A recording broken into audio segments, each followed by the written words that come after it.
Chapter 15, A Flogging, A Night on Shore, The State of Things on Board, San Diego.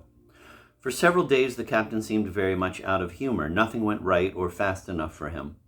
He quarreled with the cook and threatened to flog him for throwing wood on deck, and had a dispute with the mate about reeving a Spanish Burton. The mate saying that he was right and had been taught how to do it by a man who was a sailor. This the captain took in dudgeon, and they were at swords' points at once. But his displeasure was chiefly turned against a large, heavy-molded fellow from the Middle States who was called Sam.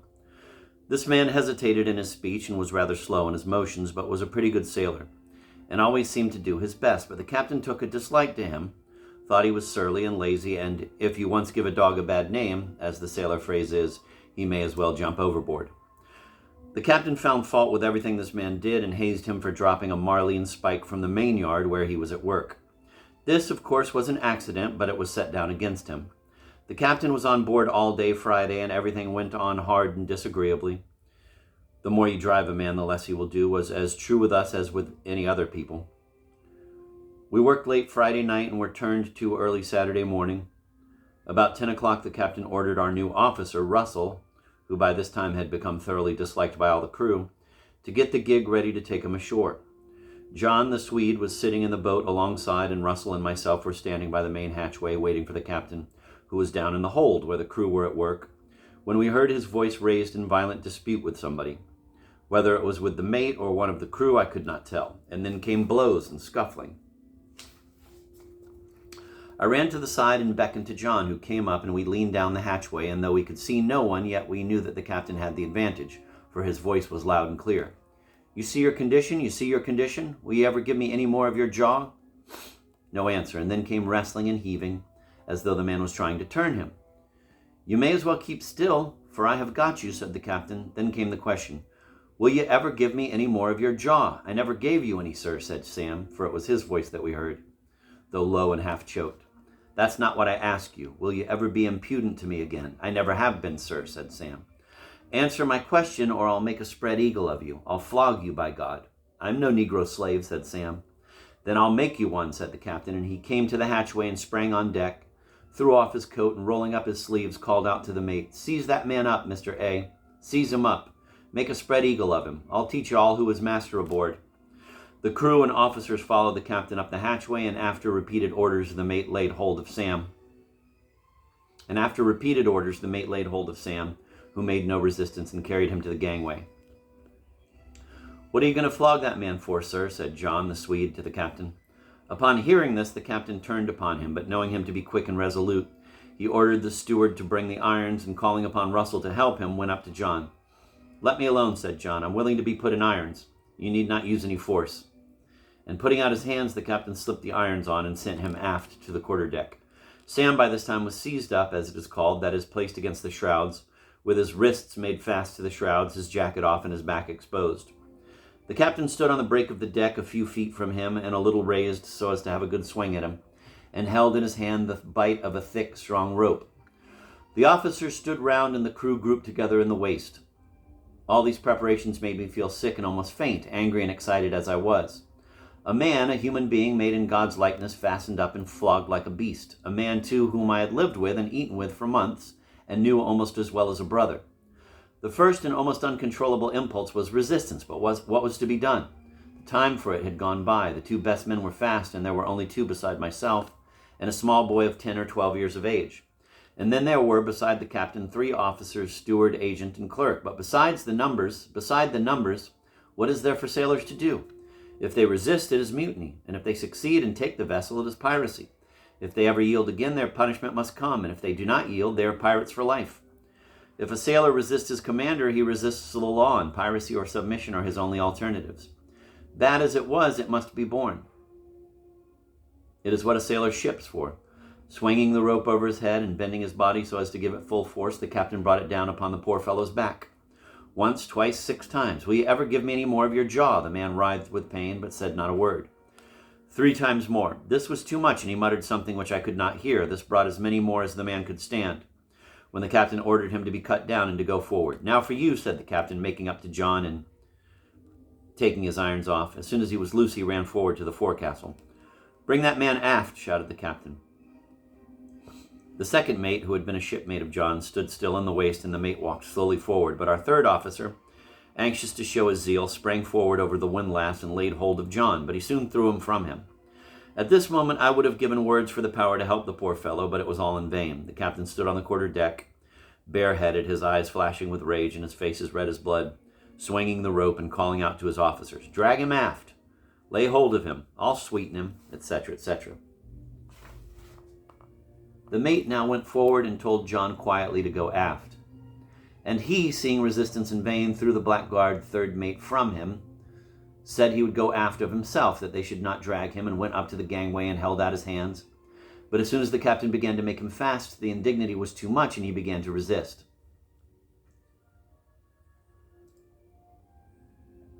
But the mate and Russell holding him, he was soon seized up. When he was made fast, he turned to the captain, who stood turning up his sleeves and getting ready for the blow, and asked him what he was to be flogged for. "Have I ever refused my duty, sir? Have you ever known me to hang back, or to be insolent, or not to know my work?" "No," said the captain. "It is not that I flog you for. I flog you for your interference, for asking questions. Can't a man ask a question here without being flogged?" "No," shouted the captain. "Nobody shall open his mouth aboard this vessel but myself," and began laying the blows upon his back, swinging half round between each blow to give it full effect. As he went on, his passion increased, and he danced about the deck, calling out as he swung the rope, "If you want to know what I flog you for, I'll tell you. It's because I like to do it, because I like to do it. It suits me. That's what I do it for." The man writhed under the pain until he could endure it no longer, when he called out with an exclamation more common among foreigners than with us, "Oh, Jesus Christ! Oh, Jesus Christ!" "Don't call on Jesus Christ," shouted the captain. "He can't help you. Call on Captain T. He's the man. He can help you. Jesus Christ can't help you now."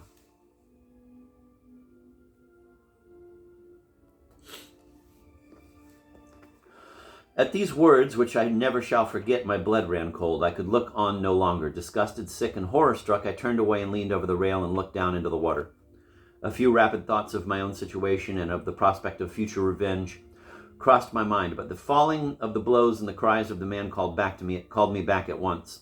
At length they ceased, and turning round, I found that the mate, at a signal from the captain, had cut him down. Almost doubled up with pain, the man walked slowly forward and went down into the forecastle. Everyone else stood still at his post, while the captain, swelling with rage and with the importance of his achievement, walked the quarter deck, and at each turn as he came forward, calling out to us, "You see your condition, you see where I've got you all, and you know what to expect. You've been mistaken in me, you didn't know what I was. Now you know what I am. I'll make you toe the mark, every soul of you, or I'll flog you all, fore and aft, from the boy up. You've got a driver over you, yes, a slave driver, a Negro driver. I'll see who'll tell me he isn't a Negro slave." With this and the like matter, equally calculated to quiet us and to allay any apprehensions of future trouble, he entertained us for about 10 minutes, when he went below. Soon after, John came aft, with his bare back covered with stripes and wales in every direction and dreadfully swollen, and asked the steward to ask the captain to let him have some salve or balsam to put upon it. "No," said the captain, who heard him from below. "Tell him to put his shirt on, that's the best thing for him, and pull me ashore in the boat. Nobody's going to lay up on board this vessel." He then called to Mr. Russell to take those men and 2 others in the boat and pull them ashore. I went for one. The 2 men could hardly bend their backs, and the captain called to them to give way, but finding they did their best, he let them alone. The agent was in the stern sheets, but during the whole pull, a league or more, not a word was spoken. We landed. The captain, agent, and officer went up to the house and left us with the boat. I and the man with me stayed near the boat, while John and Sam walked slowly away and sat down on the rocks. They talked some time together, but at length separated, each sitting alone. I had some fears of John. He was a foreigner and violently tempered and under suffering, and he had his knife with him, and the captain was to come down alone to the boat. But nothing happened, and we went quietly on board. The captain was probably armed, and if either of them had lifted a hand against him, they would have had nothing before them but flight and starvation in the woods of California, or capture by the soldiers and Indian bloodhounds, whom the offer of $20 would have set upon them. After the day's work was done, we went down into the forecastle and ate our plain supper, but not a word was spoken.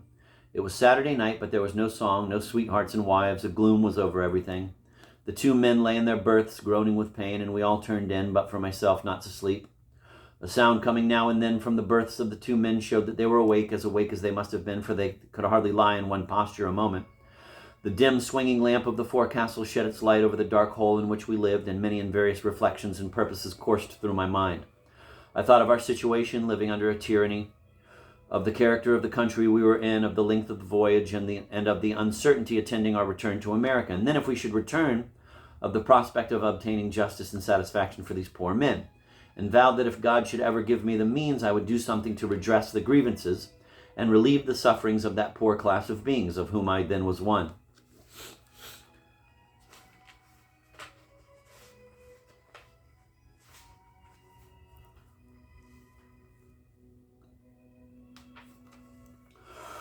The next day was Sunday. We worked as usual, washing decks, etc., until breakfast time. After breakfast, we pulled the captain ashore, and finding some hides there which had been brought down the night before, he ordered me to stay ashore and watch them, saying that the boat would come again before night. They left me, and I spent a quiet day on the hill, eating dinner with the 3 men at the little house. Unfortunately, they had no books, and after talking with them and walking about, I began to grow tired of doing nothing. The little brig, the home of so much hardship and suffering, lay in the offing almost as far as one could see, and the only other thing which broke the surface of the great bay was a small, desolate-looking island, steep and conical, of a clay soil, and without the sign of vegetable life upon it, yet which had a peculiar and melancholy interest to me, for on the top of it were buried the remains of an Englishman, the commander of a small merchant brig, who died while lying in this port. It was always a solemn and interesting spot to me. There it stood, desolate and in the midst of desolation, and there were the remains of one who died and was buried alone and friendless.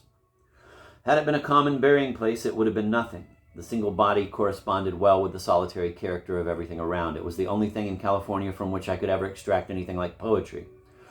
Then, too, the man died far from home, without a friend near him, by poison, it was suspected, and no one to inquire into it, and without proper funeral rites, the mate, as I was told, glad to have him out of the way, hurrying him up the hill and into the ground, without a word or a prayer. I looked anxiously for a boat during the latter part of the afternoon, but none came, until toward sundown, when I saw a speck on the water, and as it drew near, I found it was the gig, with the captain. The hides, then, were not to go off. The captain came up the hill, with a man bringing my monkey jacket and a blanket. He looked pretty black, but inquired whether I had enough to eat, told me to make a house out of the hides and keep myself warm, as I should have to sleep there among them and to keep good watch over them. I got a moment to speak to the man who brought my jacket. "How do things go aboard?" said I. "Bad enough," said he, "hard work and not a kind word spoken." "What," said I, "have you been at work all day?" "Yes, no more Sunday for us.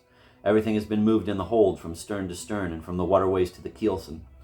I went up to the house to supper. We had frijoles, the perpetual food of the Californians, but which, when well cooked, are the best bean in the world. Coffee made of burnt wheat and hard bread.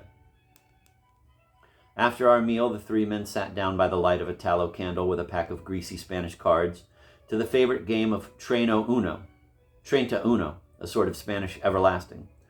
I left them and went out to take up my bivouac among the hides. It was now dark, the vessel was hidden from sight, and except the 3 men in the house, there was not a living soul within a league. The coati, a wild animal of a nature and appearance between that of the fox and the wolf, set up their sharp, quick bark, and 2 owls at the end of 2 distant points running out into the bay on different sides of the hills where I lay kept up their alternate dismal notes. I had heard the sound before at night, but did not know what it was until one of the men who came down to look at my quarters told me it was the owl. Mellowed by the distance and heard alone at night, I thought it was the most melancholy, boding sound I had ever heard. Though nearly all the night they kept it up, answering one another slowly at regular intervals, this was relieved by the noisy coati, some of which came quite near my quarters and were not very pleasant neighbors. The next morning, before sunrise, the longboat came ashore and the hides were taken off.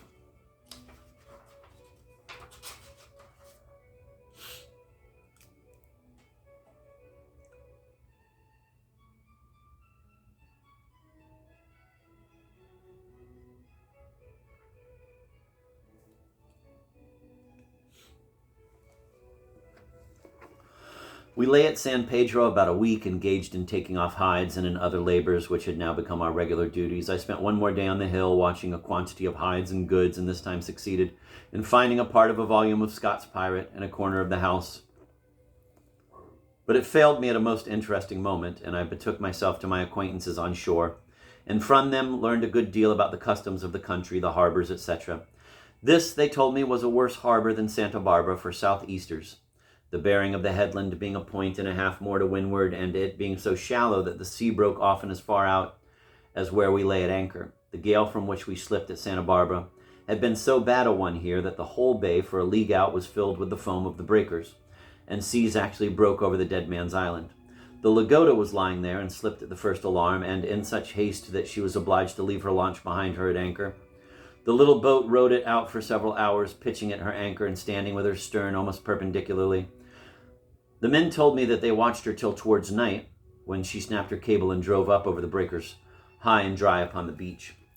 On board the Pilgrim, everything went on regularly, each one trying to get along as smoothly as possible. But the comfort of the voyage was evidently at an end. That is a long lane which is no turning. Every dog must have his day, and mine will come by and by. And the like proverbs were occasionally quoted, but no one spoke of any probable end to the voyage, or of Boston, or anything of the kind. Or if he did, it was only to draw out the perpetual surly reply from his shipmate. Boston, is it? You may thank your stars if you ever see that place. You had better have your back sheathed and your head coppered and your feet shod, and make out you're logged for California for life. Or else something of this kind. Before you get to Boston, the hides will wear the hair off your head, and you'll take up all your wages in clothes and won't have enough left to buy a wig with.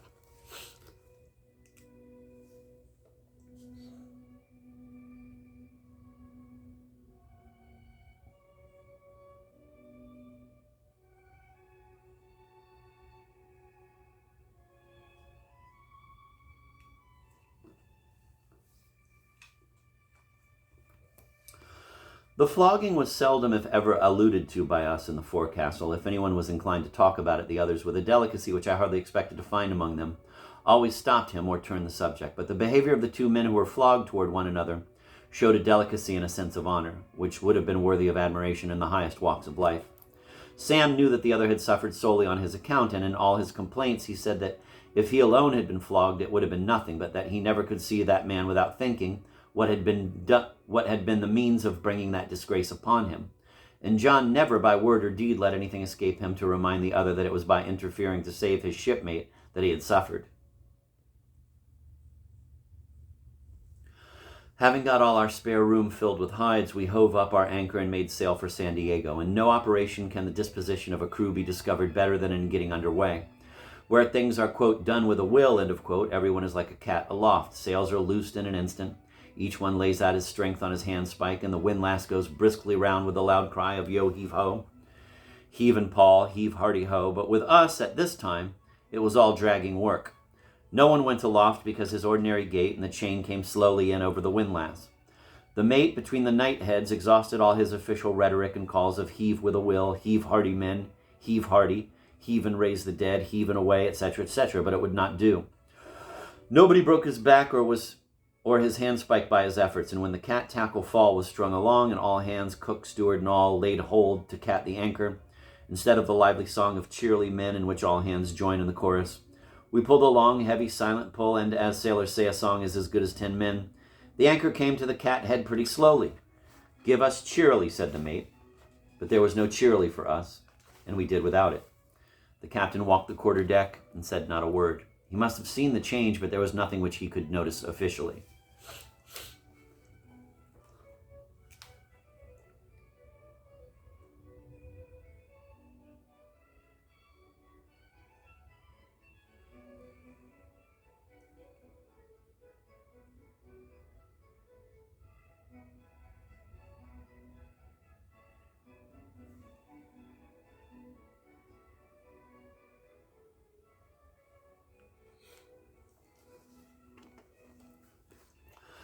We sailed leisurely down the coast before a light fair wind, keeping the land well aboard, and saw 2 other missions, looking like blocks of white plaster, shining in the distance, one of which, situated on the top of a high hill, was San Juan Capistrano, under which vessels sometimes come to anchor in the summer season and take off hides. The most distant one was St. Louis Rey, which the third mate said was only 15 miles from San Diego. At sunset on the second day, we had a large and well-wooded headland directly before us, behind which lay the little harbor of San Diego. We were becalmed off this point all night, but the next morning, which was Saturday, the 14th of March, having a good breeze, we stood round the point, and hauling our wind, brought the little harbor, which is rather the outlet of a small river, right before us. Everyone was anxious to get a view of the new place, a chain of high hills beginning at the point, which was on our larboard hand coming in, protected the harbor on the north and west, and ran off into the interior as far as the eye could reach. On the other sides, the land was low and green, but without trees. The entrance is so narrow as to admit but one vessel at a time. The current swift, and the channel runs so near to a low stony point that the ship's sides appeared almost to touch it. There was no town in sight, but on the smooth sand beach abreast and within a cable's length of which 3 vessels lay moored were 4 large houses, built of rough boards and looking like the great barns in which ice is stored on the borders of the large ponds near Boston, with piles of hides standing round them and men in red shirts and large straw hats walking in and out of the doors.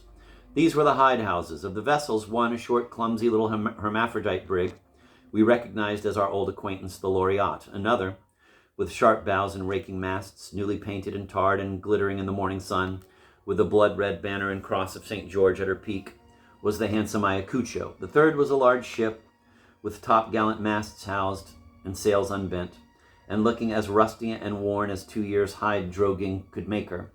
This was the Lagoda. As we drew near, carried rapidly along by the current, we overhauled our chain and clewed up the topsails. "Let go the anchor," said the captain. But either there was not chain enough forward of the windlass, or the anchor went down foul, or we had too much headway on, for it did not bring us up. "Pay out chain," shouted the captain, and we gave it to her, but it would not do. Before the other anchor could be let go, we drifted down broadside on and went smash into the Lagoda. Her crew were at breakfast in the forecastle, and the cook, seeing us coming, rushed out of his galley and called up the officers and men.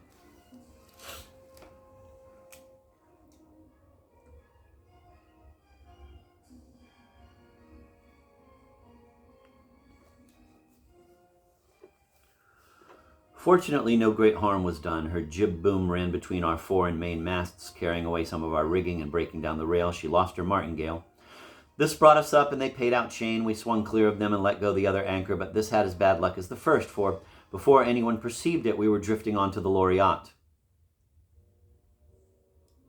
The captain now gave out his orders rapidly and fiercely, sheeting home the topsails and backing and filling the sails in hope of starting or clearing the anchors. But it was all in vain, and he sat down on the rail, taking it very leisurely and calling out to Captain Nye that he was coming to pay him a visit. We drifted fairly into the Loriotte, her larboard bow into our starboard quarter, carrying away a part of our starboard quarter railing, and breaking off her larboard bumpkin and 1 or 2 stanchions above the deck. We saw our handsome sailor Jackson on the forecastle with the Sandwich Islanders working away to get us clear. After paying out chain, we swung clear, but our anchors were no doubt afoul of hers. We manned the windlass and hove away, but to no purpose. Sometimes we got a little upon the cable, but a good surge would take it all back again. We now began to drift down toward the Ayacucho when her boat put off and brought her commander, Captain Wilson, on board. He was a short, active, well-built man between 50 and 60 years of age, and being nearly 20 years older than our captain and a thorough seaman, he did not hesitate to give his advice. And from giving advice, he gradually came to taking the command, ordering us when to heave and when to pawl, and backing and filling the topsails, setting and taking in jib and trysail whenever he thought best. Our captain gave a few orders, but as Wilson generally countermanded them, saying in an easy, fatherly kind of way, "Oh no, Captain T, you don't want the jib on her," or "It isn't time yet to heave," he soon gave it up. We had no objections to this state of things, for Wilson was a kind old man and had an encouraging and pleasant way of speaking to us, which made everything go easily.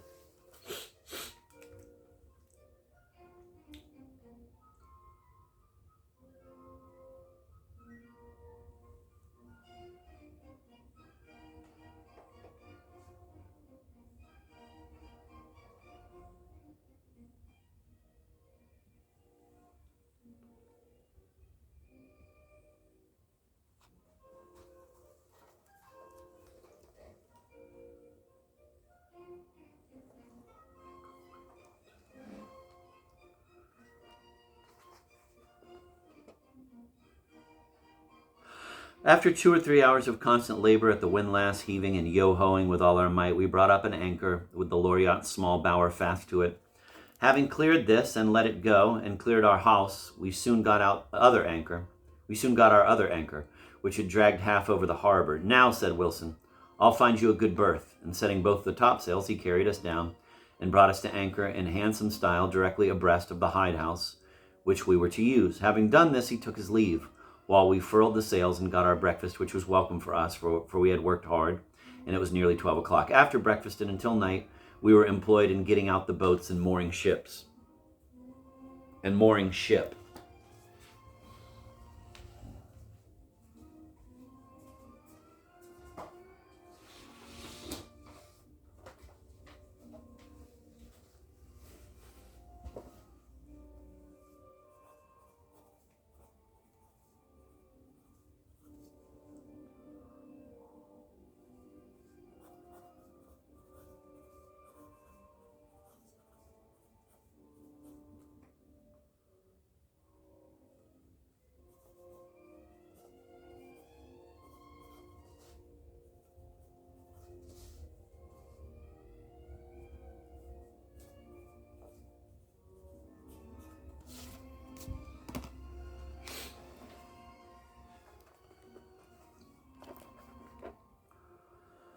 After supper, 2 of us took the captain on board the Lagoda. As he came alongside, he gave his name, and the mate in the gangway called out to the captain down the companionway, "Captain T has come aboard, sir."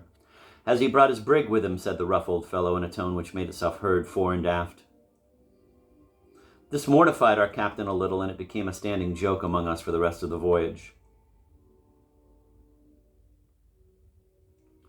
The captain went down into the cabin, and we walked forward and put our heads down the forecastle, where we found the men at supper. "Come down, shipmates, come down," said they, as soon as they saw us, and we went down and found a large, high forecastle, well lighted, and a crew of 12 or 14 men eating out of their kids and pans and drinking their tea and talking and laughing, all as independent and easy as so many wood sawyers' clerks. This looked like comfort and enjoyment compared with the dark little forecastle and scanty, discontented crew of the brig. It was Saturday night. They had got through with their work for the week, and being snugly moored, had nothing to do until Monday again.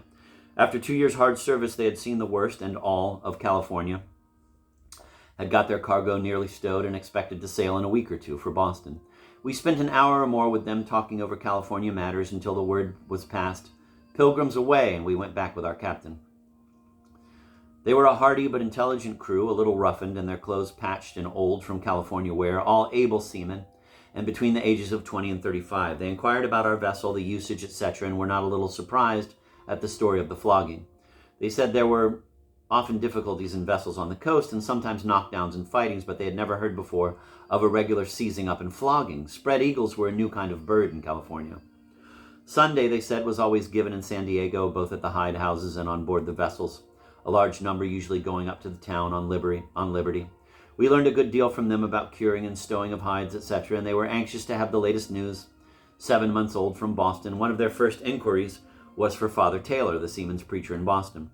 Then followed the usual strain of conversation, inquiries, stories, and jokes which one must always hear in a ship's forecastle, but which are perhaps, after all, no worse, nor indeed more gross, than that of many well-dressed gentlemen at their clubs.